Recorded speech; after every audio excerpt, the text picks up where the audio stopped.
Skoda वालों ने launch किया है स्लाविया।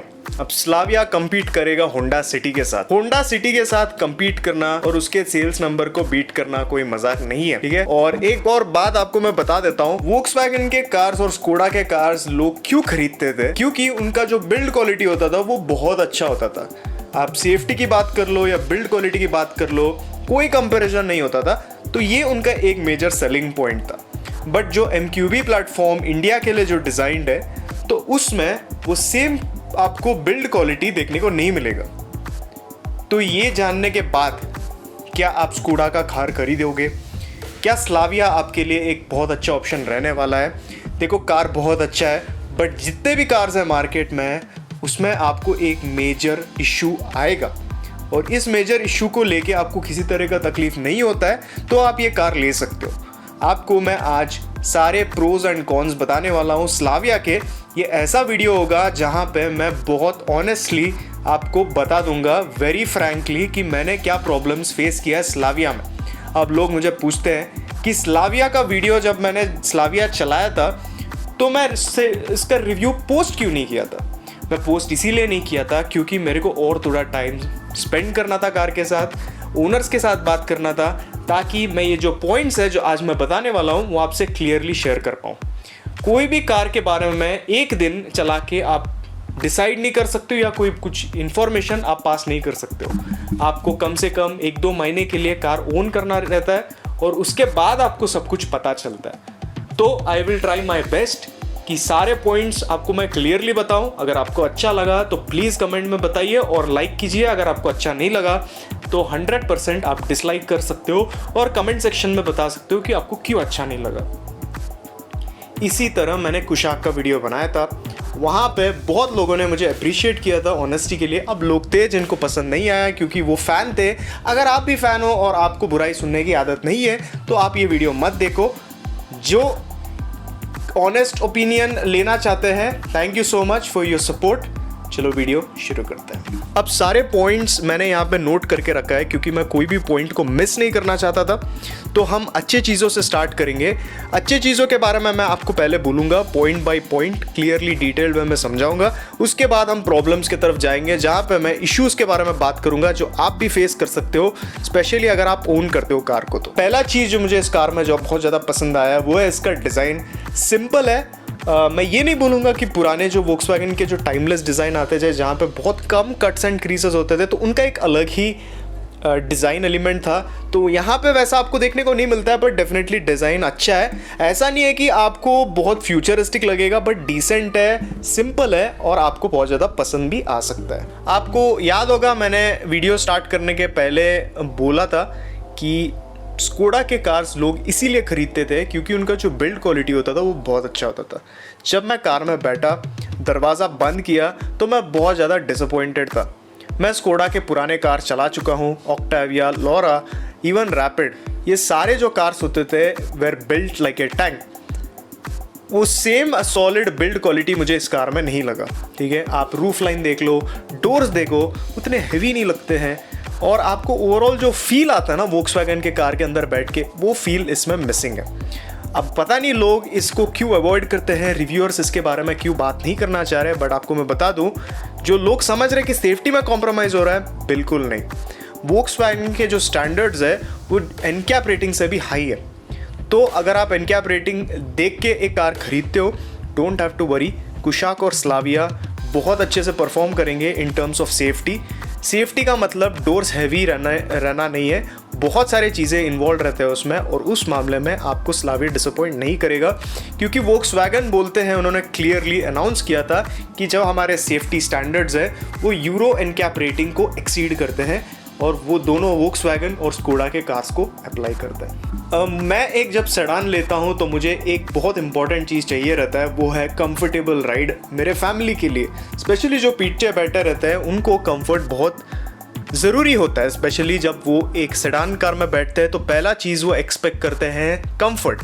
अब लेग स्पेस, हेडरूम के बारे में आपको मैं बाद में बताऊंगा, बट जो राइड क्वालिटी है, जो बम्प्स को एब्जॉर्ब करता है, इट्स कमेंडेबल। जैसे रैपिड और वेंटो के बारे में बात करूँ तो वहाँ पे थोड़ा स्टिफ लगता था सस्पेंशन, आपको गड्ढे फील होते थे, और जो स्पीड ब्रेकर्स है या पॉट होल्स हैं वहाँ पे आपको फील होता था, बट इस कार में बहुत अच्छे से बम्स को एब्जॉर्ब कर लेता है। तो जो पीछे बैठते हैं ना, तो उनको तो बहुत ज़्यादा कंफर्टेबल लगेगा। आपके ड्राइवर है और आप पीछे बैठते हो तो आपके लिए ये कार बहुत सही रहने वाला है, क्योंकि यूजुअली लोग बोलते हैं कि वोक्सवैगन और स्कोडा के कार्स स्टिफ सस्पेंशन के साथ आता है। अब इससे हमें प्रॉब्लम भी होता है, बट कंफर्ट के मामले में कोई तकलीफ नहीं होगा आपको। जब मैं कार में बैठा तो मैं ये जानना चाहता था कि इसमें ग्राउंड क्लियरेंस कितना है। 179 mm का ग्राउंड क्लियरेंस मिलता है आपको इस कार में। ये कोई मजाक नहीं है, ये सेडान है और सेडान होने के बाद इतना ग्राउंड क्लियरेंस इज कमेंडेबल। ये एसयूवी में आने वाला ग्राउंड क्लियरेंस है और वोक्सवैगन वाले ये बात को समझते हैं कि इंडिया के रोड कंडीशंस ख़राब है और स्पीड ब्रेकर्स पे चलाने के लिए आपको ग्राउंड क्लियरेंस का ज़रूरत है, क्योंकि लोग सेडान इसीलिए नहीं लेते और सेडान को के सेगमेंट को वापस लाने की कोशिश कर रहे हैं। तो इस रीज़न से वो बहुत अच्छा ग्राउंड क्लियरेंस ऑफर कर रहे हैं और ग्राउंड क्लियरेंस को लेके मुझे किसी तरह का प्रॉब्लम नहीं हुआ इस कार में, बहुत बढ़िया है। यूजुअली आपने देखा होगा कि मैं कार के एयर कंडीशनिंग सिस्टम के बारे में बात करते रहता हूँ, एसी के बारे में बोलता हूँ, क्योंकि हमारे कंडीशंस में एसी का ज़रूरत है और कूलिंग भी अच्छा होना चाहिए, क्योंकि कैबिन बड़ा है ना, तो ये सारी चीज़ें मैटर होता है। इसीलिए मैं बता रहा हूँ एसी का कूलिंग बढ़िया है कार में।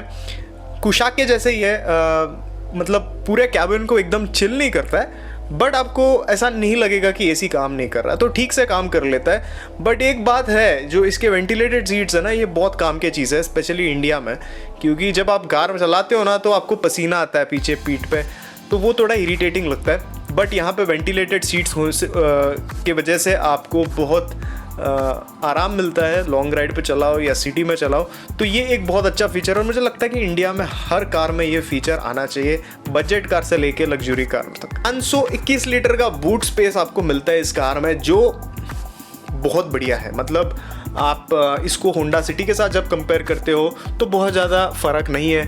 तो अगर आपको ऐसा कोई कार चाहिए था जो कंफर्टेबल है, प्रैक्टिकल हो, तो ये कार आपको खुश रखेगा, क्योंकि बूट स्पेस भी आपको बढ़िया मिलता है, जो सामान है बहुत अच्छे से फिट होता है। ये नहीं मैटर, ये हमेशा लोग बोलते हैं कि इतना बूट स्पेस है, इतना लीटर का बूट स्पेस है, जिस तरह से शेप होता है ना कार के बूट का, वो भी मैटर करता है। और यहाँ पे स्लाविया का बूट का शेप अच्छा लगा मुझे, लोडिंग लिप उतना हाई नहीं है, सामान आप आराम से रख सकते हो कार के अंदर, तो ये चीज़ अच्छा लगा मुझे। जब मैं कार में बैठा तो मैं एक चीज़ ट्राई करना चाहता था, back to back rear seat में बैठना चाहता था होंडा सिटी के और स्लाविया के, और ये फॉर्चुनेटली मैं कर पाया था।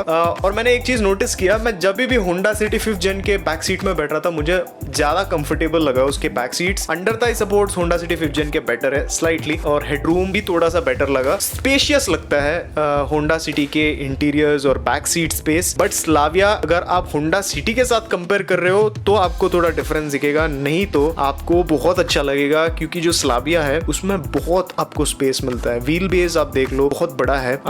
जब मैं पीछे बैठा था तो मुझे लेग स्पेस से किसी तरह का प्रॉब्लम नहीं हुआ, शोल्डर रूम काफ़ी बढ़िया था, बस हेडरूम ऐसा था कि मेरे को ऐसा लगा कि थोड़ा कम है, बट जो कुशनिंग है वो बढ़िया है। अंडर थाई सपोर्ट के बारे में जैसे मैंने आपको बताया कि अच्छा है, बट बहुत अच्छा नहीं है, आई थिंक बेटर हो सकता था। दोनों सामने जो सीट है और पीछे के जो सीट्स है उसके अंडर थाई सपोर्ट पर्सनली मुझे थोड़ा सा ऐसा लगा कि बेटर हो सकता था। अगर आप ये कार ओन करते हो, आपको ये गलत लगता है, आप ये बोलना चाह रहे हो कि अंडर थाई सपोर्ट में किसी तरह का प्रॉब्लम नहीं हो आपको, तो कमेंट सेक्शन में आप बता दो। मुझे तो पर्सनली ये मैंने फेस किया है। इंटीरियर का डिज़ाइन बहुत बढ़िया है, I absolutely love the style both inside and out.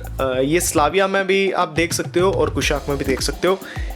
Futuristic है, मॉडर्न है, बट ओवर डिज़ाइन नहीं है। मे बी वो क्लाइमेट कंट्रोल का थोड़ा सा इरिटेटिंग है, बट उसके अलावा जो लेआउट है वो सिंपल है। मुझे कार में जब मैं बैठता हूँ, पहला चीज़ मैं देखता हूँ कि मेरे को समझने के लिए कितना टाइम लगता है कि ये बटन कहाँ है और ये कंट्रोल्स कहाँ है। और स्कोडा और वोक्सवैगन के कार्स में आपको बहुत कम टाइम लगता है ये समझने के लिए, और ये मेरा फर्स्ट इंप्रेशन रहता है कोई भी कार में जब रिव्यू करता हूँ। तो इस मामले में Slavia passes with flying colours, और मुझे इसका इंटीरियर बहुत पसंद आया। इनफैक्ट इसकी डिज़ाइन जो है ये होंडा सिटी 5th जेन से बेटर लगता है। और ये मैं क्यों बता रहा हूँ, क्योंकि होंडा सिटी 5th जनरेशन का जो इंटीरियर है उन्होंने यूरोपियन डिज़ाइन बनाने की कोशिश की है, तो काफ़ी सिंपल है। बट स्लाविया का भी सिंपल है, but at the same time थोड़ा और एलिगेंट और फ्यूचरिस्टिक लगता है। तो इस मामले में Slavia is just a better car. मैं कार रिव्यू करता हूँ, बट साउंड क्वालिटी के बारे में बहुत लोग मेरे को पूछते हैं, जानना चाहते हैं कि साउंड क्वालिटी कैसा है। देखो, साउंड का कोई एक्सपर्ट नहीं हूँ मैं, और मैं आपको बहुत अच्छे से बता नहीं पाऊँगा कि मुझे म्यूज़िक सिस्टम कैसे लगा। बट एक चीज़ मैं आपको बता सकता हूँ कि मुझे कोई प्रॉब्लम नहीं हुआ। साउंड का जो क्लैरिटी है वो बढ़िया है, बेस अच्छा है, बट किसी एक्सपर्ट से आपको पूछना पड़ेगा कि साउंड क्वालिटी इसका कैसा है। मुझे कोई प्रॉब्लम नहीं है, मेरे को ठीक लगा, इसीलिए मैं इसको प्रोस में इंक्लूड कर रहा हूँ। साउंड अच्छा है। ये जो मैं पॉइंट बता रहा हूँ, आप एक बार स्कोडा से के डीलरशिप में जाके कंफर्म कर लो, क्योंकि जहाँ मैं रहता हूँ वहाँ पे ये डील है। आपके घर के पास ये डील कुछ और हो सकता है, तो आप एक बार जान लीजिए। आपके घर के पास जो स्कोडा का शोरूम है, 4 साल 1 लाख किलोमीटर का वारंटी आपको मिलता है। उसको आपको 100% 6 साल 1.5 लाख किलोमीटर का जो कवरेज है, जो एक्सटेंडेड वारंटी है, वो लेना चाहिए। और ये अच्छा है कि स्कोडा इसको ऑफ़र कर रहा है, क्योंकि जो भी स्कोडा कार ख़रीदना चाहते हैं वो डरते हैं, वो मतलब सोचते हैं 2 बार कि क्या मुझे स्कोडा कार ख़रीदना चाहिए या रिलायबल ऑप्शन की तरफ जाना चाहिए। तो स्कोडा इसको ऑफ़र कर रहा है कस्टमर्स के कॉन्फिडेंस को बढ़ाने के लिए। तो ये बहुत अच्छा लगा मुझे वोक्सवैगन और स्कोडा के तरफ से। और जो स्पेयर पार्ट्स के कॉस्ट है वो भी कम हो गए। तो बट प्रॉब्लम ये है कि स्कोडा के जो फैंस थे ना, वो ये चीज़ नहीं चाहते थे, वो कोई क्वालिटी में कॉम्प्रोमाइज़ नहीं चाहते थे। बट ऐसा लगता है कि थोड़ा सा लाइट वेट हो गया है, वो जो फील है, जर्मन फील जो पुराने कार्स में आते थे, वो नहीं आता है यहाँ पे। और आपको बता दूँ, जो MQB प्लेटफॉर्म जो ये कार्स है, जैसे कुशाक और स्लाविया, ये इंडिया स्पेसिफिक है। जो बाहर के कंट्रीज़ है वहाँ का जो MQB प्लेटफॉर्म है वो थोड़ा सा अलग है। तो इंडिया के लिए बनाया प्लेटफॉर्म है, तो थोड़ा सा मतलब ऐसा लगता है कि वो जर्मन बिल्ड नहीं है। ठीक है, बट मैं पुराने वाले से कंपेयर कर रहा हूँ, वो गलत है। कमेंट सेक्शन में भी किसी ने मुझे ये बात बताया था कि हर कंपनी जो आइट्रेशंस आते हैं उसमें क्वालिटी कॉम्प्रोमाइज़ करता है, वेट कम करता है। तो इसको लेके मुझे बात नहीं करना चाहिए, जो मैं इस बात को एग्री करता हूँ। और I will not talk much about this, ये आपके ऊपर। इर्गोनॉमिक्स अच्छे लगे मुझे इस कार के। जैसे मैंने आपको बताया कि मुझे बहुत कम टाइम लगना चाहिए कार के कंट्रोल्स को समझने के लिए। आप जिस सीट में बैठते हो वहाँ पे क्लच का जो मतलब डिस्टेंस है, मतलब पेडल्स के डिस्टेंस है, या स्टीयरिंग का जो डिस्टेंस है, वो सारी चीज़ें ना परफेक्ट बैलेंस में है। जैसे फिएट और टाटा कार में आपको थोड़ा टाइम लगता है प्रॉपर ड्राइविंग पोजीशन को ढूंढने के लिए, बट स्लाविया में मुझे बहुत जल्दी एक प्रॉपर ड्राइविंग पोजीशन मिला। थोड़ा टाइम लगा क्योंकि मैं बैक टू बैक स्विच कर रहा था, बट मैं आपको बता दूँ इसके एर्गोनॉमिक्स परफेक्ट है, किसी तरह के प्रॉब्लम नहीं आएंगे। जो इंजन है 1 लीटर और 1.5 लीटर दोनों चलाया मैंने। 1 लीटर में टॉर्क कन्वर्टर आता है, 1.5 में DSG आता है। दोनों जो इंजन्स हैं वो बहुत अच्छे से परफॉर्म करते हैं। लो एंड में मुझे ऐसा लगा कि थोड़ा सा परफॉर्मेंस लैकिंग है। होंडा सिटी जिससे थोड़ा बेटर है for sure, but higher gears में और हायर RPM में 2000 RPM के बाद परफॉर्मेंस आपको वो देने लगता है इंजन। 2500 के नीचे जब आप रहते हो तो आपको ऐसा लगता है कि थोड़ा लेथार्जिक है। 1.5 थोड़ा सा बेटर है इस मामले में, क्योंकि आप स्टेशनरी पोजीशन में भी जब हायर गियर से लॉन्च करते हो तो कार ना आपको थ्रेटन नहीं करता है कि मैं बंद हो जाएगा। तो ये चीज़ मैंने कुशाक में भी नोटिस किया है। तो अगर आपको भी ये लगता है तो प्लीज़ बता दी। और जब आप रेव करते हो इंजन तो लोग पूछना चाह रहे हैं कि साउंड कैसा है। स्पोर्टी है, आपको एक स्पोर्टी तरह सुनाई देता है, जो मुझे बहुत पसंद है। जो साउंड इंसुलेशन है बहुत बढ़िया है कार का। आपको बाहर के जो नॉइज़ है वो सुनाई नहीं देता है। विंड नॉइज़ है जो मैं कॉन्स में इंक्लूड करने वाला हूँ, बट साउंड इंसुलेशन बढ़िया है। इंजन का साउंड बहुत ज़्यादा नहीं आता है, बट बहुत ज़्यादा रेव करते हो तो एक स्पोर्टी सा साउंड आता है, जो मुझे बहुत ज़्यादा पसंद है, आपको भी अच्छा लगे। जैसे आपको मैंने बताया था कि बूट का जो स्पेस है वो बढ़िया है। और एक और चीज़ जो बहुत अच्छा है कि जो पीछे जो सीट्स हैं ना वो फोल्ड हो जाते हैं। तो ये ना बहुत हेल्पफुल रहता है जब आपको ज़्यादा लगेज लोड करना रहता है। जब आपके पीछे जो कोई नहीं बैठा है तो आपको ज़्यादा लगेज लोड करना है, तो ये बहुत मदद करता है। तो ये कम्प्लीटली फोल्ड हो जाता है। तो ये चीज़ मैं बोलना चाहता हूँ कि काफ़ी प्रैक्टिकल कार बना देता है स्कोडा स्लाविया को। दोस्तों, अगर आप चाहते हो कि मैं स्लाविया को कुशाक के साथ कंपेयर करूँ और डिटेल्ड वे में आपको बताऊँ कि आपको कौन सा लेना चाहिए, क्योंकि दोनों में ग्राउंड क्लियरेंस में बहुत ज़्यादा फ़र्क नहीं है। स्लाविया भी आप ओन कर सकते हो, ग्राउंड क्लियरेंस को लेके आपको तकलीफ नहीं होगा। तो अगर आप चाहते हो कि मैं इन दोनों कार को कंपेयर करूँ तो प्लीज़ कमेंट सेक्शन में मुझे बता दो। अगर मैं इसको पुराने वोक्सवैगन कार्स के साथ कंपेयर नहीं करता हूँ तो मुझे इसका बिल्ड ठीक लगा है। मुझे अभी भी लगता है कि जो टाटा का जो फील है जब आप डोर्स बंद करते हो वो बेटर लगा मुझे, बट स्कोडा के जो ओवरऑल बिल्ड क्वालिटी है बाहर वो ठीक है, अंदर नॉट सो मच, बट बाहर जो डोर्स वोर जब बंद करते हो तो ठीक लगता है। I don't rate it amazing. पुराने कार्स का मुझे याद आता है इसीलिए मैं ये बोल रहा हूँ, बट ऐसा कोई मेजर इशू नहीं होगा बिल्ड को लेके। माइलेज अच्छा है इस कार का। हमारे जो कम्युनिटी मेंबर्स हैं उनमें बहुत सारे लोग कुशाक को ओन करते हैं और वे हमेशा बोलते रहते हैं कि हमें TSI इंजन के साथ बहुत अच्छा माइलेज मिल रहा है, 17-19 का माइलेज मिल रहा है, तो ये बहुत अच्छा है। बट जब आप रेव करते हो तो माइलेज ड्रॉप होता है सिग्निफिकेंटली, एंड आई थिंक ये बहुत फ्यूल एफिशिएंट इंजन है, बट बहुत कॉम्प्लिकेटेड भी है। जो TSI इंजन्स होते हैं उसमें एक्टिव सिलेंडर का टेक्नोलॉजी आता है, तो इनमें आपको स्लाविया का जो इंजन है ये बहुत अच्छे से सिलेंडर्स को मैनेज करके आपको अच्छा फ्यूल एफिशिएंसी देता है। ब्रेक्स बढ़िया है, कार के ब्रेक्स बहुत ज़्यादा पसंद है मुझे। मैं मानता हूँ कि ब्रेक्स बहुत ज़रूरी होता है कार में, और शार्प बाइट ऑफर करता है। डायनामिकली हैंडलिंग की बात करें तो थोड़ा सा मुझे कार सॉफ्ट लगा compare to the previous Vento या Rapid, but brakes are very sharp, in fact better than the old Vento या रैपिड, तो ब्रेक्स के में कोई प्रॉब्लम नहीं है। अब हम प्रॉब्लम्स के बारे में बात करेंगे। बहुत लोगों को ना प्रॉब्लम्स के बारे में सुनने में बहुत ज़्यादा इंटरेस्ट रहता है, और मेरा भी ऐसे ही है, ह्यूमन नेचर है। बट प्रॉब्लम ये है ना कि एक दो प्रॉब्लम सुनेंगे फिर कमेंट में कुछ भी लिख देंगे, क्योंकि वो भूल जाएंगे मैं इतना अच्छे अच्छे चीज़ों के बारे में बात किया स्लाविया के, वो भूल जाएंगे वो सब चीज़ों के बारे में, और एक दो सुन लेंगे गलत जो मैं कौन बता रहा हूँ और गलत कमेंट करेंगे। अगर आपको प्रॉब्लम्स में जो मैं अभी डिस्कस करूँगा किसी चीज़ आपको एग्री नहीं करते हो ना, तो आप मुझे कमेंट सेक्शन में आपके ओपिनियन शेयर करो, जिस तरह से मैंने अपने ओपिनियन शेयर किया। मैं भी आपके जैसे कार ओन करता हूँ तो शेयर करना चाहता हूँ, तो आप भी आपके ओपिनियन शेयर कीजिए अच्छे से। पहला इंप्रेशन है जब आप कार में बैठते हो, एक तो बिल्ड ठीक है, दरवाज़ा जो है ठीक है, हैवी सॉलिड नहीं है जैसे मैंने आपको पहले भी बताया था, बट इंटीरियर फर्स्ट लुक बहुत अच्छा लगता है, डिज़ाइन बढ़िया है, ऐसा लगता है कि फ्यूचरिस्टिक है। तो मुझे भी लगा कि क्या इंटीरियर बनाया है स्कोडा, और वो मतलब स्कोडा में वर्टियस के बारे में कभी और बात करूँगा। स्लाविया में बहुत बढ़िया इंटीरियर ये सोचते हो आप, बट जब आप उसको टच करते हो और फील लेते हो तो वहाँ पे आपको थोड़ा सा डिसअपॉइंटिंग लगता है।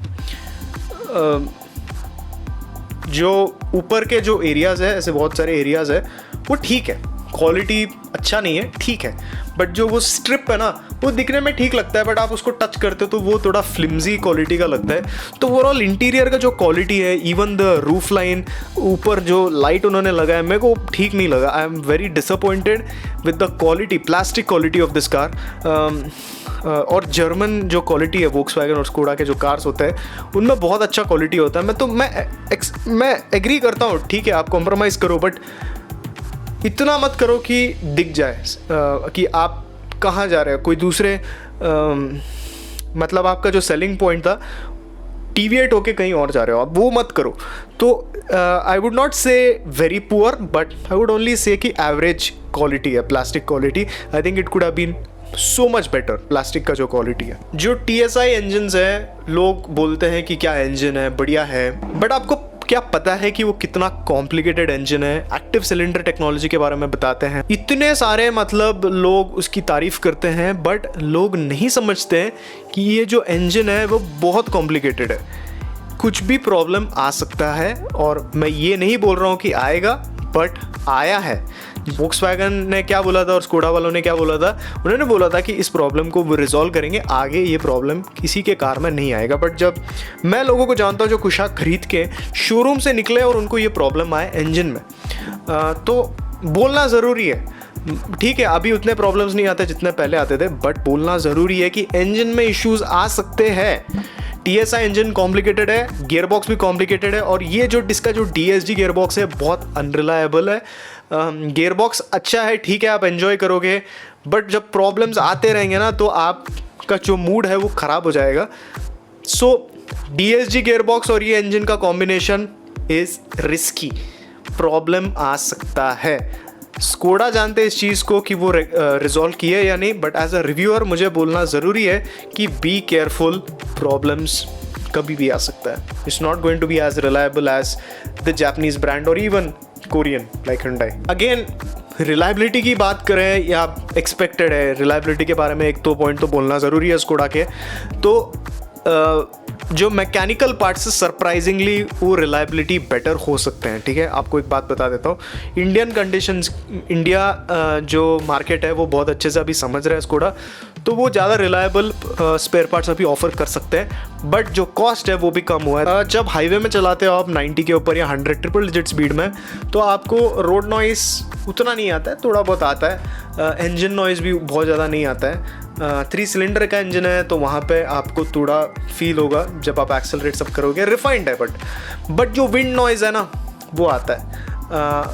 मेरे को बताओ मेरे कार में प्रॉब्लम था जो मैं चला रहा था, या सब ओनर्स के साथ ये हो रहा है, विंड नॉइज़ आता है 100 के ऊपर जब आप जाते हो।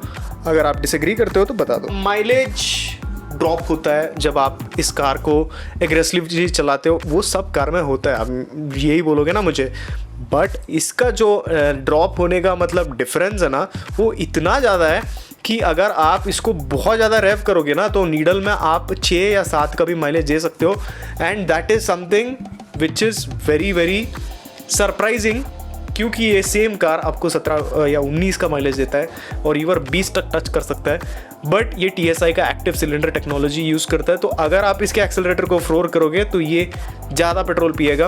ये सेम चीज़ मैंने कुशाक के साथ भी नोटिस किया और वहाँ पे भी उन्हें बताया था कि ये प्रॉब्लम इसमें भी है। ठीक है, तो इससे देखो, और ये है ना TSI इंजन इतना मतलब एनर्जेटिक है कि आपको चलाने का मन नहीं करेगा, मतलब स्लोली चलाने का मन नहीं करेगा, आपको हमेशा ऐसा फील होगा कि मुझे एक्सेलरेट करना है, भगाना है।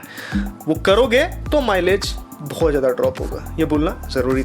अगेन मैं ओपिनियन जानना चाहता हूँ जो भी वीडियो देख रहे हैं, इसके जो फ्रंट सीट्स है ना, इसका जो लंबार सपोर्ट मुझे ऐसा लगा कि बेटर हो सकता है, क्योंकि मैंने जैसे आपको बताया कि होंडा सिटी और इसमें मैं बैक टू बैक स्विच कर रहा था और मुझे लगा कि जो लंबार सपोर्ट है वो थोड़ा सा बेटर हो सकता है, जो साइड बोल्स्टर्स है वो थोड़ा सा बेटर हो सकता है, बट ये नहीं बोल रहा हूँ कि अच्छा नहीं है। आई एम निट पिकिंग, ठीक है, निट पिकिंग। और मैं निट पिक क्यों कर रहा हूँ, क्योंकि इतने पैसे देने के बाद ना कस्टमर्स हर चीज़ जानना चाहता है, ठीक है, हर चीज़ बहुत एक्यूरेटली प्रिसाइसली जानना चाहता है, तो मेरा वो काम है बोलना।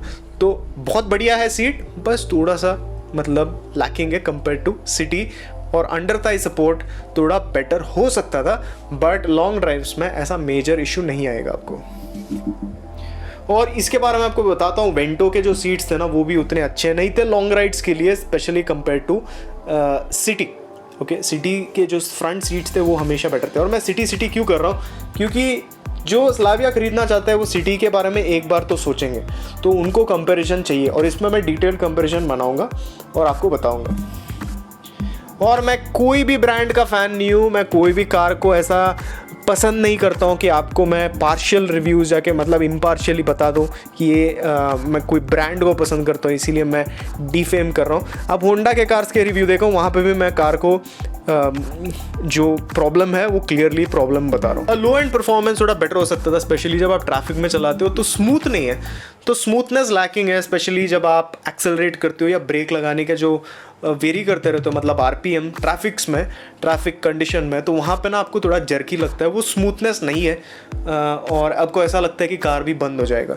तो इसको समझने के लिए थोड़ा टाइम लगेगा, बट स्मूथनेस लैकिंग है। और पता नहीं अगेन कि मैं जो कार चला रहा था उसमें प्रॉब्लम था या सबके साथ ही हो रहा है, ये तो कॉमन है सब कार। सिटी का तो और भी घटिया है, इसका रेयर क्वालिटी जो है, रेयर कैमरा का क्वालिटी बहुत बेकार है, एंड इट्स वेरी डिसअपॉइंटिंग कि इतना पैसा देने के बाद आपको इस तरह का क्वालिटी देखने को मिलता है। होंडा सिटी का भी घटिया है, इसका भी घटिया है।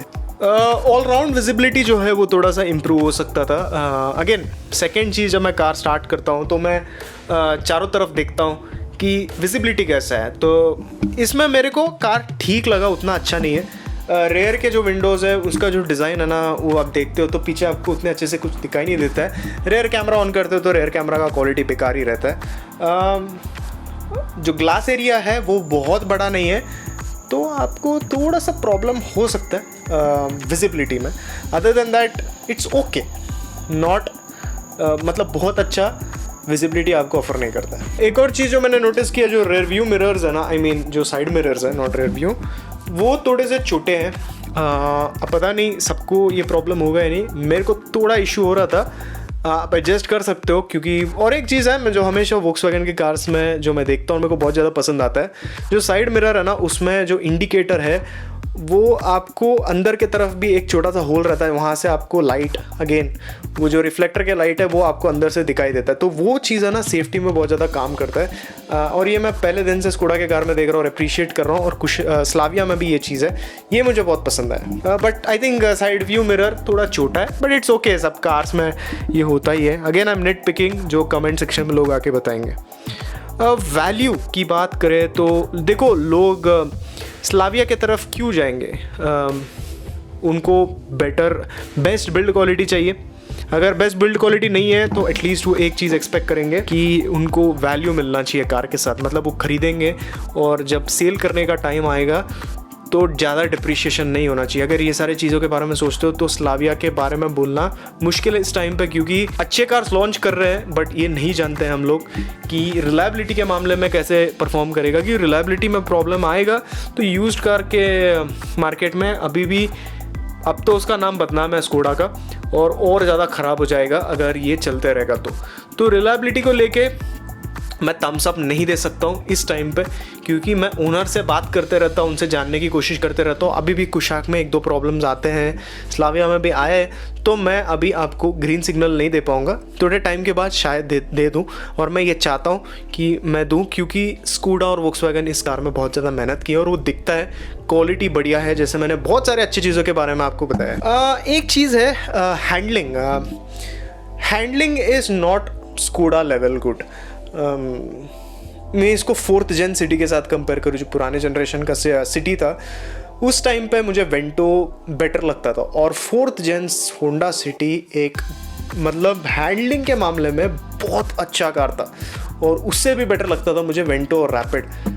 बट इस टाइम पे मुझे ऐसा लगा कि 4th जेन सिटी जो है वो आपको बेटर हैंडलिंग परफॉर्मेंस ऑफर करता है। स्लाविया स्लाइटली बेटर ऑफर करता है 5th जेन सिटी से, बट इस टाइम पे स्लाइटली नहीं बोलना चाहिए, क्योंकि ये स्कोडा है। स्कोडा और वोक्सवैगन के कार में वो डीएनए होता है ड्राइविंग डायनामिक्स के।